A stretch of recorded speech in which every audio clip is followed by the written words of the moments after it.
¿Por qué algunas personas recuerdan las cosas mucho mejor que otras? ¿Nacieron con esta habilidad o cualquiera podría aprender a recordar como ellas lo hacen? ¿Y por qué la evocación en algunas ocasiones es tan simple y otras veces tan difícil? ¿Por qué encontramos tan difícil recordar algo que sucedió hace apenas unos meses, pero podemos recordar con todo detalle algún otro evento que sucedió hace 10, 20 o incluso 30 años? ¿Cómo trabaja la memoria y qué la hace fallar?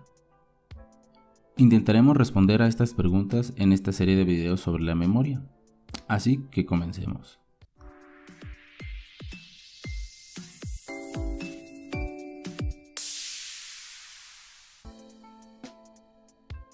Uno de los primeros en buscar respuestas científicas a esas preguntas fue el psicólogo alemán Hermann Ebbinghaus en el siglo XIX. Usándose a sí mismo como sujeto, Ebbinghaus formó listas de sílabas sin sentido, combinaciones sin significado de letras, por ejemplo.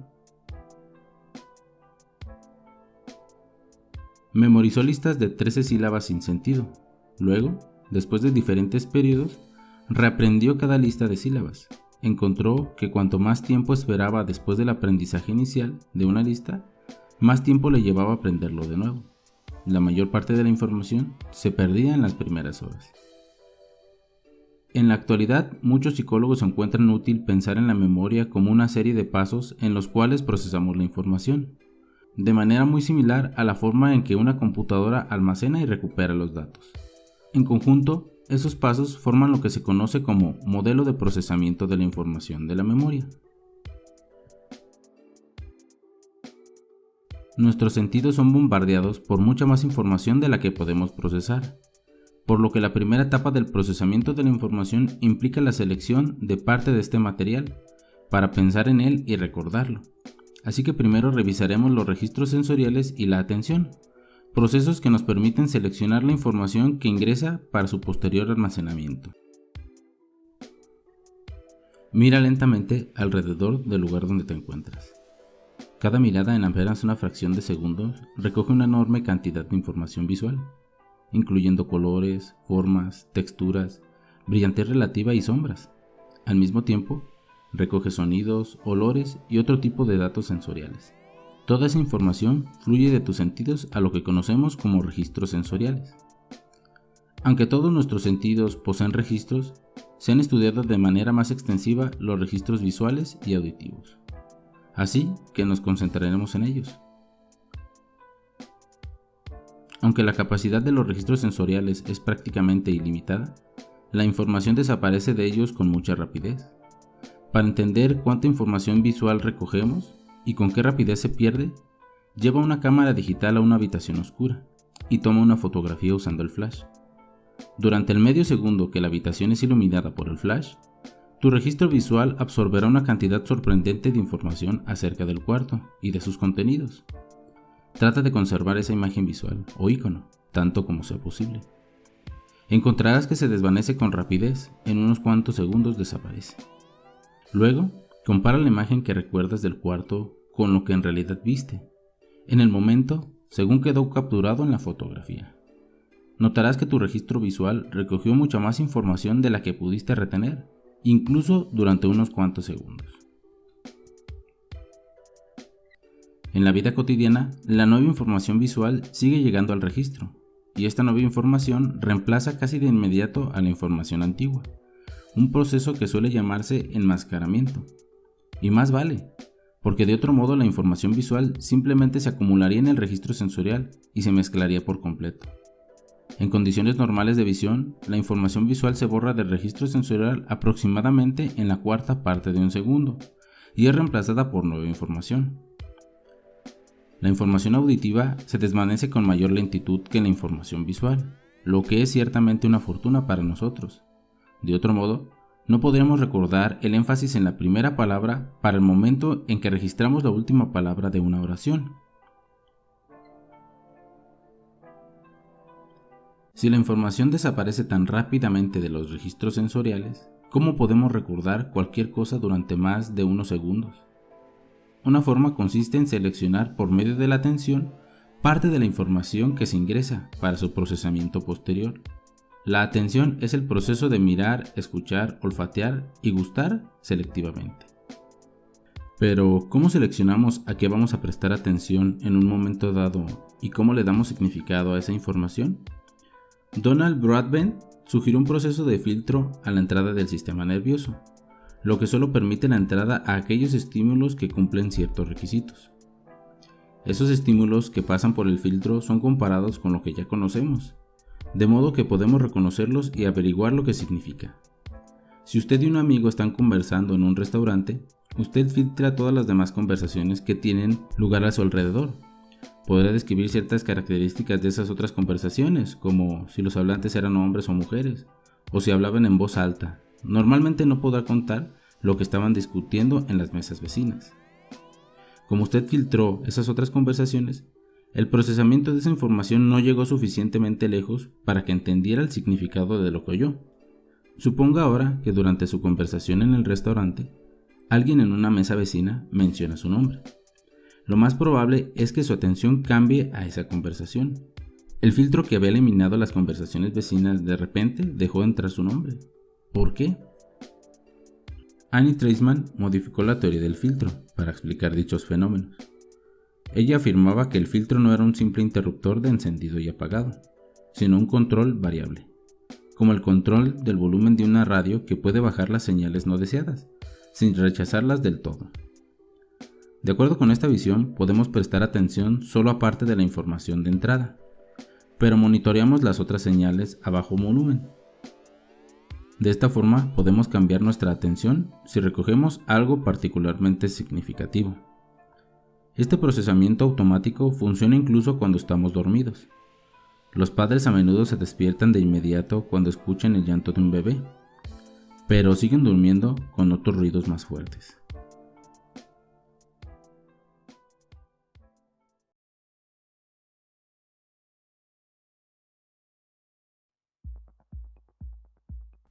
La memoria de corto plazo retiene la información en la que estamos pensando o de la que estamos al tanto en cualquier momento. Originalmente William James la llamó memoria primaria.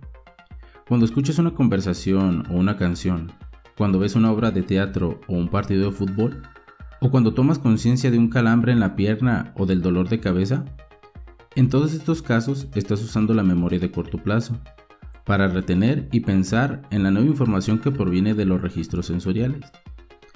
Así que la memoria de corto plazo tiene dos tareas principales: almacenar brevemente la información y trabajar en ella. La memoria de corto plazo se llama también memoria de trabajo, para enfatizar el componente activo o de trabajo de este sistema de memoria. El fanático a los juegos de video está ajeno al mundo exterior. Los maestros del ajedrez en un torneo exigen absoluto silencio mientras consideran la siguiente jugada. El estudiante se aísla en un cuarto alejado del ruido para estudiar para los exámenes finales. Como se muestra en estos ejemplos, la memoria de corto plazo no puede manejar mucha información en un momento dado. La investigación sugiere que la memoria de corto plazo puede retener tanta información como la que es posible repetir o repasar entre 1.5 y 2 segundos. Para tener una idea más clara de los límites de la memoria de corto plazo, hagamos un experimento. En la pantalla aparecerán 5 series de letras, las cuales tendrás que recordar en el orden correcto. Comencemos.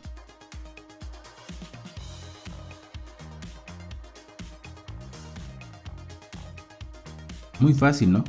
Vamos con la siguiente serie.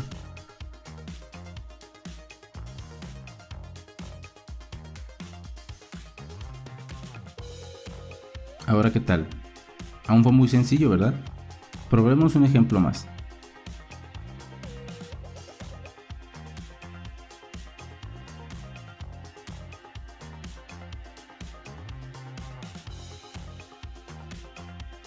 Se comienza a complicar. Pasemos a un ejemplo más.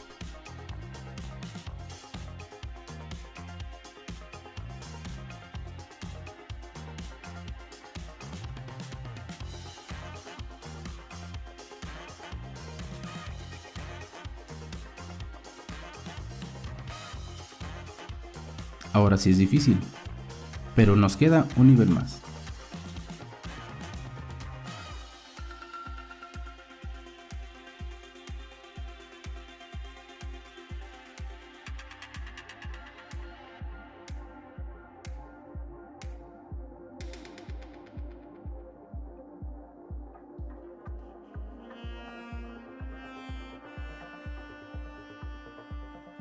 ¿Las pudiste recordar? Al igual que la mayoría de la gente, probablemente las series 1 y 2 te resultaron bastante sencillas. La serie número 3 un poco más difícil, la serie número 4 sumamente difícil y la última imposible de recordar, después de solo una lectura. Esto te dará una idea de la limitada capacidad de la memoria de corto plazo. Los límites en la memoria de corto plazo dependen del material implicado, es decir, de qué tan significativo es aquello que se intenta memorizar y de la manera en que éste está organizado. A esto se le conoce como segmentación. Por ejemplo, trata de recordar la siguiente lista de números.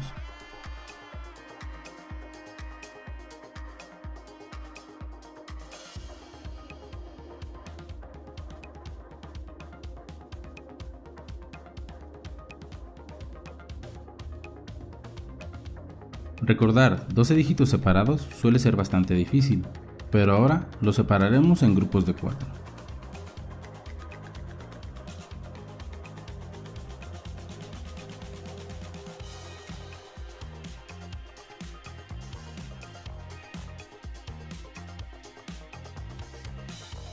Ahora puede ser más simple si relacionamos estos números con algunos acontecimientos importantes ocurridos en esas fechas.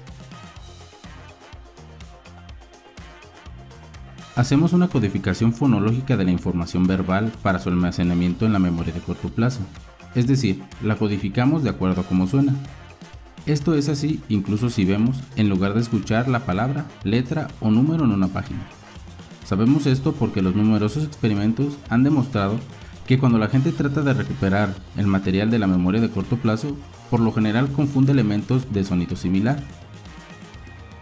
Para la mayoría de la gente es más fácil recordar con precisión una lista de palabras como gato, rato, pato y trato, que una lista como pozo, día, vaca y barra.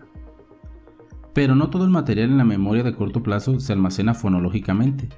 Al menos una parte del material se almacena en forma visual y otra información se retiene de acuerdo a su significado. Por ejemplo, no tenemos que convertir el sonido en datos visuales como mapas, diagramas y pinturas antes de poder pensar en ello. Es más, la investigación ha demostrado que la memoria para imágenes por lo general es mejor que la memoria para palabras, porque almacenamos las imágenes de manera fonológica y como imágenes, mientras que las palabras por lo regular solo se almacenan fonológicamente. La codificación dual de las imágenes explica por qué en ocasiones es útil formar una imagen mental de algo que uno trata de aprender. Como vimos, los recuerdos de corto plazo son fugaces y por lo general duran cuestión de segundos. Sin embargo, podemos mantener la información en la memoria de corto plazo por periodos más largos mediante el repaso mecánico, llamado también repaso de mantenimiento. El repaso mecánico consiste en repetir la información una y otra vez, en silencio o en voz alta. Aunque tal vez esta no sea la forma más eficiente de recordar algo de manera permanente, suele ser bastante eficaz por un tiempo breve.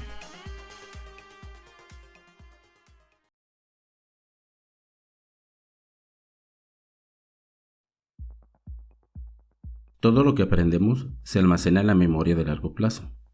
La letra de una canción popular, los resultados de la última lección, el significado de justicia, cómo patinar o dibujar un rostro y lo que se supone que debemos de hacer mañana a las 4 de la tarde. Hemos visto que la memoria de corto plazo solo puede conservar unos cuantos elementos, por lo general solo durante segundos, a menos que se mantengan por el repaso mecánico.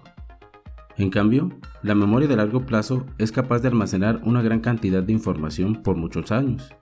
Por ejemplo, en un estudio se comprobó que los adultos que se habían graduado del bachillerato hace más de 40 años podían reconocer los nombres del 75% de sus compañeros, y algunas personas de habla inglesa pudieron recordar el español que habían aprendido en el bachillerato después de 50 años, aunque habían tenido pocas oportunidades de practicarlo. ¿Sabes cómo suena una trompeta? ¿Puedes imaginar el olor de una rosa o el sabor del café? Cuando respondes al teléfono, ¿identificas al hablante de inmediato solo por el sonido de su voz? Tu habilidad para hacer la mayoría de esas cosas significa que al menos algunos de los recuerdos de largo plazo están codificados en términos de imágenes no verbales, en formas, sonidos, olores, sabores, etc. Sin embargo, la mayor parte de información en la memoria de largo plazo parece estar codificada en términos de significado. Esto es, si el material es particularmente familiar, como la letra del himno nacional o una plegaria, está almacenado al pie de la letra en la memoria de largo plazo, y a menudo será posible recuperarlo palabra por palabra cuando sea necesario. Sin embargo, en términos generales, no usamos un almacenamiento al pie de la letra en la memoria de largo plazo. Por ejemplo, si alguien te cuenta una larga e intrincada historia con escenas retrospectivas, escucharás cada palabra, pero seguramente no tratarás de recordar la historia al pie de la letra. Más bien, extraerás los puntos principales de la historia y tratarás de recordarlos. Incluso las oraciones aisladas por lo regular se codifican en términos de su significado. Así, cuando se le pide a la gente que recuerde que Pedro llamó a Juan, a menudo resulta imposible recordar más tarde si lo que se le dijo fue que Pedro llamó a Juan o que Juan fue llamado por Pedro. Por lo regular se recuerda el significado del mensaje, pero no las palabras exactas. Cuando alguien recibe una lista de datos para recordar, como la lista de los artículos de la tienda, tiende a recordar mejor los primeros y los últimos elementos de la lista. A esto se lo conoce como efecto de primacía y efecto reciente. También tiende a tener un pobre desempeño con los elementos que aparecen en el medio de la lista. Para explicar este efecto de posición serial, debemos comprender cómo operan juntas las memorias de corto y de largo plazo. El efecto reciente ocurre porque los últimos elementos que fueron presentados todavía se encuentran en la memoria de corto plazo y por ende están disponibles para ser recordados. Por otro lado, el efecto de primacía refleja la oportunidad de repasar los primeros elementos de la lista, lo que incrementa su probabilidad de ser transferidos a la memoria de largo plazo. El repaso mecánico, que es la herramienta principal para mantener la información en la memoria de corto plazo, también es útil para retener la información en la memoria de largo plazo. El repaso mecánico es probablemente el método común para almacenar materiales sin significado, como números telefónicos, números de seguridad social, códigos de seguridad, contraseñas para la computadora, etc. La repetición también es importante para dominar una amplia variedad de habilidades, desde tocar una pieza en el piano hasta hacer una voltereta hacia atrás en una barra de equilibrio. Dominar una habilidad significa alcanzar automaticidad, y esta se logra solo mediante la práctica larga, ardua y repetitiva. Pero si bien el repaso mecánico es útil, experimentos de laboratorio han demostrado que la simple repetición reiterada de una cosa no siempre mejora el recuerdo. Resulta que lo que incrementa la memoria no es tanto la cantidad, sino el tipo de repaso. Específicamente, la repetición sin alguna intención de aprender, por lo general tiene poco efecto sobre el recuerdo posterior. Una variación de la idea de repaso es el concepto de esquema. Un esquema es una representación mental del evento, objeto, situación, persona, proceso o relación que se almacena en la memoria y que lo lleva a esperar que su experiencia se organice de ciertas maneras. Por ejemplo, el esquema de una clase puede incluir un aula grande, la organización de los asientos en filas, un espacio en la parte delantera del aula donde estará el profesor o conferencista, un podio o atril, un pizarrón, una pantalla y otras características comunes a su experiencia de asistir a clase. Así, por ejemplo, si entras a una aula de clases, te sientas, abres tu cuaderno y esperas que el profesor o conferencista lleguen y se dirijan al grupo desde la parte delantera del aula. La información almacenada en la memoria de largo plazo puede tomar muchas formas. Sin embargo, la mayoría de las memorias de largo plazo pueden clasificarse en uno de varios tipos. La memoria episódica almacena recuerdos de eventos experimentados en un momento y lugar específicos. Son recuerdos personales, no hechos históricos. Si puedes recordar lo que cenaste anoche, qué regalo recibiste en la fiesta de tu 6º cumpleaños, entonces estás evocando la memoria episódica. Podemos pensar que la memoria episódica es una especie de diario que te permite retroceder en el tiempo. La memoria semántica se refiere a hechos y conceptos que no están ligados a un momento particular. La memoria semántica es como un diccionario o enciclopedia, llena de hechos y conceptos como el significado de la palabra semántica, el nombre del inventor de la bombilla, el valor de 2 veces 7 y quién fue George Washington. La memoria procedimental está constituida por hábitos y habilidades motoras. No son los recuerdos acerca de las habilidades y hábitos, son las habilidades y los hábitos. La memoria procedimental tiene que ver con saber cómo, por ejemplo, cómo montar en bicicleta, cómo nadar, cómo tocar el violín, entre otros.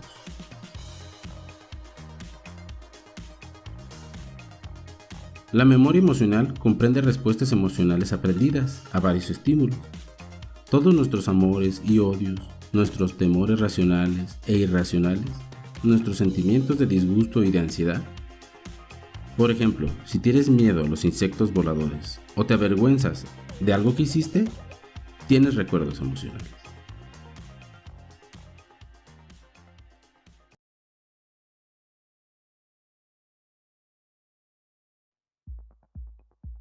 El olvido es un fenómeno muy común y familiar para todos. Pero, ¿por qué deberíamos olvidar? ¿Por qué los recuerdos una vez formados no permanecen para siempre en el encéfalo? Parte de la respuesta tiene que ver con la biología de la memoria y otra parte tiene que ver con las experiencias que tenemos antes y después del aprendizaje. De acuerdo con la teoría del decaimiento, los recuerdos se deterioran por la acción del paso del tiempo. El decaimiento parece entonces ser responsable, al menos en parte, del olvido en la memoria de corto plazo. El daño encefálico causado por accidentes, cirugías, deficiencias en la dieta o enfermedades son las causas más probables de la pérdida severa de memoria. Por ejemplo, el daño en el hipocampo afecta profundamente la formación de la memoria de largo plazo. Los estudios de personas ancianas que tienen problemas para recordar el material nuevo muestran que el hipocampo es más pequeño de lo normal. Los exámenes encefálicos también revelan una disminución del hipocampo en la gente que sufre la enfermedad del Alzheimer. En este sentido también, el alcoholismo crónico origina una forma de amnesia llamada síndrome de Korsakoff, causado por una deficiencia vitamínica en la mala dieta que por lo regular ingiere la gente que abusa del alcohol. Las lesiones en la cabeza a menudo producen amnesia retrógrada, una condición en la cual la gente no puede recordar lo que sucedió poco antes de la lesión. Se cree que en tales casos el olvido ocurre porque los recuerdos no están firmemente anclados en el encéfalo. El problema es similar a algo que todos los usuarios de computadoras han experimentado. Un corte de energía provoca la pérdida de la información que no se ha guardado en el disco duro. Los neurotransmisores también desempeñan un papel en el olvido. Uno en particular, la acetilcolina, parece ser importante. En un grupo de estudios, las ratas desarrollaron problemas de memoria después de que los investigadores destruyeron las células de su encéfalo que producían acetilcolina. Los pacientes con Alzheimer, por lo común, presentan niveles de acetilcolina por debajo de lo normal, y las autopsias demuestran que muchas de las neuronas encefálicas productoras de la acetilcolina han sufrido un daño severo. Sin embargo, el papel preciso de los neurotransmisores en el proceso de memoria es complejo, y la evidencia sugiere que también participan otros neurotransmisores. Con frecuencia, el olvido se debe simplemente a un aprendizaje inadecuado. Cuando se olvida dónde se dejaron las llaves del carro por lo regular, se debe a que no se puso atención al hecho de dejar las llaves. Si no encuentras tu automóvil, la mayoría de las veces es porque no te fijaste dónde lo estacionaste. En otras ocasiones, el olvido ocurre porque aunque atendimos al asunto que debe ser recordado, no repasamos el material de manera adecuada. El simple hecho de repasar por repasar suele ser insuficiente. La práctica prolongada e intensa con la intención de aprender produce menos olvido que unas cuantas repeticiones sin sentido. El aprendizaje por sí mismo puede causar olvido, porque el aprendizaje de una cosa interfiere con el recuerdo de otra. La información se mezcla o es dejada a un lado por nueva información, y por eso se vuelve más difícil de recordar. Dicho olvido se debe entonces a la interferencia. Existen dos tipos de interferencia. En un tipo, el nuevo material interfiere con el recuerdo de la información que ya se encuentra en la memoria de largo plazo. Esto se conoce como interferencia retroactiva. La interferencia retroactiva ocurre en la vida cotidiana. Por ejemplo, una vez que tú has aprendido un nuevo número telefónico, encontrarás difícil recordar tu antiguo número telefónico, aunque lo hayas usado por años. En el segundo tipo de interferencia, el material antiguo en la memoria interfiere con el nuevo material que se está aprendiendo. Esto se denomina interferencia proactiva. Al igual que la interferencia retroactiva, la interferencia proactiva es un fenómeno cotidiano. Supón que siempre estacionas tu carro en el terreno detrás del edificio donde trabajas. Posteriormente te cambian tu lugar de estacionamiento a un terreno cruzando la calle. Te llevará más tiempo recordar el nuevo lugar de estacionamiento del que necesitarías si no lo hubieras estacionado previamente detrás del edificio. Aprender a buscar tu automóvil detrás del edificio interfiere con tu nuevo recuerdo de que ahora te estacionas cruzando la calle. El factor más importante en la determinación del grado de interferencia es la semejanza de los elementos en competencia. Cuanto menos similar sea algo de otras cosas que ya has aprendido, menos probable será que te confundas y que la información nueva interfiera con otro material que ya se encuentra en la memoria. Los factores situacionales también contribuyen al olvido. En un experimento, un grupo de personas recibieron una lista de 40 adjetivos y se les pidió escribir el opuesto de cada palabra. El experimentador les informó que el siguiente día se les pediría que recordaran las palabras que habían escrito. El olor a chocolate impregnaba el aire que rodeaba el grupo de estudiantes mientras escribían su lista de palabras.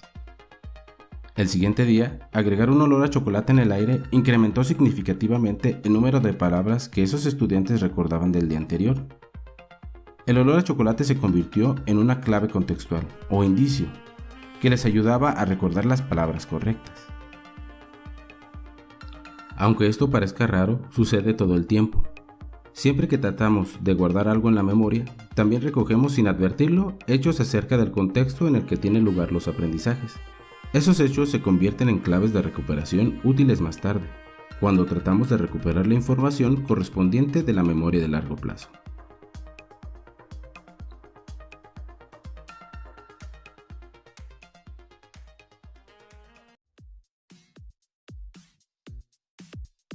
Si este video te ha sido de utilidad, te agradecería me apoyes suscribiéndote al canal, dándole me gusta y compartiéndolo, para que así más personas conozcan de este interesante campo de estudio.